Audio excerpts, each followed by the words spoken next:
Bonjour à tous et bienvenue sur la chaîne Wrestling Love. On se retrouve aujourd'hui pour une toute nouvelle vidéo. Alors nous allons parler dans cette nouvelle vidéo de DDT. Nous allons faire la review du premier jour du King of DDT 2021. Alors où on avait tous les huitièmes de finale du King of DDT, qui est le deuxième plus gros tournoi de l'année de la DDT, juste derrière le Dio Grand Prix qui se déroule à chaque fois en fin d'année. Alors le King of DDT, c'est un peu une sorte de New Japan Cup. Finalement, c'est un tournoi à élimination. On a 16 catcheurs au début, qui est moins que l'année dernière. L'année dernière, on en avait bien plus. Mais ça permet de donner plus de temps au match de premier tour, et encore pas tous, on va le voir. Mais voilà. En tout cas, tournoi qui m'a hypé beaucoup personnellement parce que déjà c'est pour déterminer le challenger de Jun Akiyama lors du Wrestle Peter Pan qui se déroulera le 21 août, il me semble, c'est fin août le Wrestle Peter Pan, et c'est le plus gros show de l'année de la DDT, et le vainqueur de ce tournoi ira challenger Jun Akiyama pour le championnat KOD Openweight, à part si évidemment c'est Jun Akiyama qui remporte le tournoi, parce que je rappelle qu'Akiyama est dans le tournoi, comme l'année dernière Tetsuya Endo était dans le tournoi, et d'ailleurs il avait remporté le tournoi, et dans ce cas-là c'est le champion qui choisit lui-même son challenger pour le Peter Pan. Mais du coup voilà pour la présentation donc du King of DDT. Alors il faut savoir que dans ce show-là on avait donc les 8 matchs de premier tour de King of DDT. Alors avant de partir sur les 8 matchs de premier tour, il y avait un match en une espèce de kick-off que j'ai personnellement pas vu, je vais pas vous mentir, j'ai commencé au premier match de tournoi parce que enfin en fait je sais même pas, en temps normal j'aurais regardé le match, mais là sur où je l'ai regardé il y avait pas le match de kick-off. Alors c'était Kazuki Hirata, Toru Owashi, Antonio Honda, Danshoku Dino et Gota Hayashi, donc une équipe un petit peu comédie comme vous l'aurez compris, qui affrontait Hideki Okatani, Yuki Ino, Yuki Onaya, Yusuke Okada et Yuya Koroku. Le match a duré 10 minutes, victoire de l'équipe un peu plus comédie, Hirata, Owashi, Honda, Dino et Hayashi. J'ai pas vu le match, mais ça me paraît logique, et je pense que le match doit être bien marrant, personnellement. Mais du coup, voilà pour le résultat donc de ce match de kick-off, même si j'ai pas vu le match, je me devais de dire le résultat. On va donc parler tout de suite des matchs de premier tour donc du King of DDT. On avait 8 matchs, à commencer par Arashima contre Makoto Oishi. Arashima qui, on le rappelle, le dernier challenger en date au championnat KOD Openweight de Jun Akiyama, et en un peu plus de 7 minutes, c'est Arashima qui a logiquement remporté le combat. Et d'ailleurs, heureusement qu'Arashima a remporté le match. Je suis pas le plus grand fan du finish, le finish c'est un peu par roll-up, voilà, c'est pour pas décrédibiliser Makoto Oishi, et je vois pas l'intérêt d'ailleurs, parce que même s'ils sont en train d'un peu protéger Makoto Oishi, il y a pas de honte à perdre contre Arashima, quoi. Enfin, Arashima 10 fois champion KOD Openweight, enfin il y a un moment, bon voilà. Mais euh, en moyenne, le match est vraiment intéressant, c'était cool à voir, et je demande pas plus d'ailleurs pour cette place dans la carte, c'est en quelque sorte l'opener du show, parce que t'as eu le match de kick-off juste avant, mais là c'est un peu l'opener, c'est le match pour ouvrir le tournoi finalement, donc moi personnellement ça me va. Le match est cool, après c'est pas spécialement rattrapé, personnellement j'ai mis 3,25, 7 minutes de bon catch avec donc une victoire d'Arashima d'une manière pas décisive, on va dire. Mais du coup voilà pour ce match, donc il y a eu une victoire d'Arashima et auquel j'ai mis la note de 3,25. On va maintenant pouvoir passer au deuxième des 8 matchs de tournoi de ce show. C'était Yuri Ino qui affrontait Yukio Sakaguchi dans un match qui m'a hypé bien personnellement. Alors le match a duré un peu plus de 10 minutes, on a eu une victoire de Yuri Ino. D'ailleurs, c'est peut-être le seul point négatif, c'est la victoire de Yuri Ino pour moi, parce que je voyais vraiment Yukio Sakaguchi gagner le tournoi personnellement, et je pense que ça aurait été la meilleure chose à faire. Et le fait qu'il se fasse éliminer au premier tour, j'ai un peu de mal. Bon, et surtout que Yuri Ino, ils l'ont déjà très bien préservé. Alors faire sa première défaite là maintenant contre Sakaguchi, j'aurais pas vu le problème. Mais moi personnellement, j'ai trouvé ça super stiff. J'ai vraiment bien aimé. J'ai mis 3,5, bon parce que ça dure peut-être pas assez longtemps pour mettre plus. Mais franchement, les chops de Yuri Ino, les kicks de Yukio Sakaguchi, c'est hyper impactant. Yuri Ino, à un moment, il s'en fout. Enfin voilà, c'est un peu vraiment c'est vraiment le gros slugfest avec deux mecs qui encaissent, qui frappent. Enfin c'est super bien fait, je trouve, et franchement c'est ce que j'attendais d'un Yurino, Yukio Sakaguchi évidemment, et j'ai adoré leurs échanges en tout cas. Personnellement j'ai mis 3,5, ça faisait super bien le taf, et c'est un des matchs que je vais conseiller personnellement, mais même si je pense que c'est pas non plus un de mes matchs préférés, je pense que c'est mon quatrième match préféré du show personnellement, même si ça reste très très cool, hein, évidemment. Mais du coup voilà, victoire de Yuri Ino dans ce très bon slugfest de 10 minutes. Yuri Ino qui ira donc affronter Arashima en quart de finale du King of DDT. On va maintenant pouvoir passer du coup au troisième match de tournoi. Le troisième match de tournoi, c'était Mao contre Soma Takao. Le match a duré un peu plus de 11 minutes. On a eu une victoire de Mao. Alors personnellement, comme je l'attendais d'ailleurs, on a eu un très bon match entre les deux. Mao Takao, c'était le deuxième match qui m'a hypé le plus de ces huitièmes de finale de tournoi, juste derrière le Tetsuya Endo Chris Brooks qu'on retrouvera en main event. Et franchement, c'est un super match avec Takao qui met très bien over Mao. Mao, c'est un très bon underdog comme toujours et j'adore voir Mao dans des 1 contre 1. Franchement, c'est un bonheur et même si c'est pas dans des 1 contre 1, j'adore toujours Mao. Mais ça faisait vraiment plaisir de le revoir en 1 contre 1. Ça faisait assez longtemps qu'on l'avait pas vu en 1 contre 1 Mao. Et non, oui, c'est vraiment un plaisir de le voir. Le match était super intéressant et voilà, le finish est très cool également. Franchement, tous les deux ont super bien fait le taf dans le match. Mao va donc avancer en quart de finale du tournoi. J'ai trouvé ça assez logique personnellement. Takao, même s'il a eu un petit push récemment, je pensais pas qu'il allait aller jusque battre Mao là en premier tour du King of DDT. Et Mao, c'est quelqu'un que je vois aller peut-être assez loin dans le tournoi. Donc franchement, ça fait plaisir que Mao soit considéré comme un projet. Et Mao, de toute façon, pour moi, c'est un futur énorme catcheur. Hein. Mao, de toute façon, un futur main eventer de DDT, je pense. Mais du coup, voilà pour ce troisième match du show, du coup, auquel je l'ai pas dit, mais j'ai mis la note de 3,5 et qui a vu une victoire de Mao en 11 minutes 27. On va maintenant pouvoir passer au quatrième match de tournoi de ce show et qui déterminait donc qui sera l'adversaire de Mao en quart de finale du King of DDT. Le match, c'était Akito contre Konosuke Takeshita, personnellement un match qui m'a hypé bien également. Konosuke Takeshita contre Akito, c'est personnellement mon match préféré du bracket gauche de ce premier tour de King of DDT, donc des 4 premiers matchs en gros. C'est Konosuke Takeshita qui a logiquement remporté le match. Il ira donc affronter Mao en quart de finale. C'est en tout mon troisième match préféré du show. Il y a 2 matchs que je préfère, on en parlera un peu plus tard. Et c'était vraiment très bien. Alors après, je pense que ça aurait pu être encore mieux. Personnellement, j'ai mis 3,75. Takeshita et Akito font du super storytelling dans le match. Vraiment, ils se connaissent super bien. Ils se connaissent sur le bout des doigts. T'as beaucoup de contres dans le match qui rappellent ça. Au fait qu'ils étaient tous les deux dans All Out, qu'ils ont fait tous les deux équipes, enfin voilà. Et t'as des strikes qui sont super impactants de la part de Takeshita également, j'ai bien aimé ça. À un moment, il met un coup de genou sur Akito, waouh quoi. Enfin, Akito, il se le prend en pleine gueule, c'était assez violent. T'as également 3 grosses German suplex de la part de Takeshita qui sont exceptionnelles durant le match et franchement, les German sont hyper violentes de la part de Takeshita. De toute façon, Takeshita, il est fantastique dans le match, hein. Et même Akito en soi, Akito justement, il a un super selling dans le match et il y a que sur le spot des German suplex que j'ai pas aimé son selling parce qu'il revient genre 10 secondes après comme si de rien n'était et ça m'a un petit peu gêné ça. Après c'est pas très très grave mais ça reste un petit truc qui m'a gêné.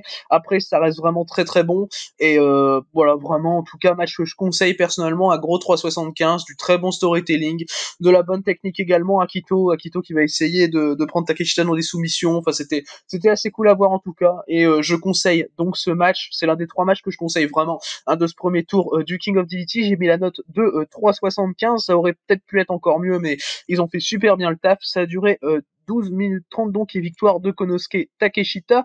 On va maintenant pouvoir passer au 5e match de tournoi. Le 5e match de tournoi, là j'aurais un petit peu moins à dire que les autres évidemment, c'était Daisuke Sasaki contre Yuki Ueno. Alors pourquoi j'en aurais un petit peu moins à dire? Alors on a eu une victoire de Daisuke Sasaki en 1 minute 51, donc voilà, c'est pour ça que j'en aurais un peu moins à dire. Alors personnellement, je vois l'idée. En fait, t'as Sasaki qui arrive directement, qui attaque Ueno, qui prend le dessus, et Ueno qui nearfall au bout de 15 secondes de match. C'était pour un peu la surprise. Derrière, t'as Ueno qui revient avec un magnifique dropkick, enfin voilà. Et au bout de 2 minutes, avec l'aide de Matt Poli, donc pour aider Sasaki à faire le tomber, Daisuke Sasaki va battre Yuki Ueno. Bon, c'est un peu Daisuke Sasaki qui savait qu'il était peut-être plus aussi fort qu'avant, qui pouvait peut-être pas battre Yuki Ueno de manière décisive au bout de 10 minutes, 12 minutes. Donc il est directement arrivé avec Matt Poli et il a passé le premier tour comme ça. Je vois l'idée, personnellement ça m'a pas plu. J'ai mis 2,25 parce que le catch en 1 minute 50 était vraiment bon, le Hurricane Rana notamment de Sasaki était hyper impressionnant. Enfin voilà, j'ai quand même mis 2,25 parce que je vais pas mettre un pour rien quoi. Mais ça allait pendant les 2 minutes, mais justement le problème c'est que ça dure 2 minutes et un Sasaki Ueno, j'ai pas nécessairement envie que ça dure 2 minutes personnellement. Mais du coup voilà pour ce match, donc il n'y a pas grand chose à dire comme vous l'aurez compris. Victoire donc de Daisuke Sasaki qui avance en quart de finale et qui va affronter donc le vainqueur du prochain match. Le prochain match c'était Shunma Katsumata contre l'actuel champion KOD Openweight de DDT, Jun Akiyama. Et du coup pour ce match on a eu une victoire très logique de Jun Akiyama en un peu moins de 8 minutes. Voilà, ça a été quand même assez expédié. Bon, pas autant que le Sasaki Ueno, mais ça a été quand même assez expédié, pardon.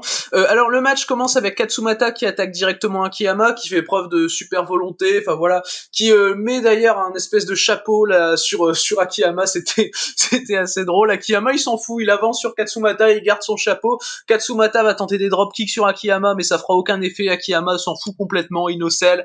Le match est bon en lui-même. Voilà le début, comme je l'ai raconté, je l'ai vraiment bien aimé. Après, ça reste très logique que ça soit assez court avec la différence de booking entre les deux. T'as Akiyama, champion KO du openweight, hyper sérieux, et t'as Katsumata qui est un peu plus mid-carder, on va dire, qui fait peut-être un peu plus de comédie. Enfin voilà. Et même si c'est pas un catcheur comédie, hein, loin de là, hein, Katsumata. Mais vraiment, quand il attaque directement d'attaquer Akiyama, j'ai trouvé ça cool. La réaction d'Akiyama l'est aussi.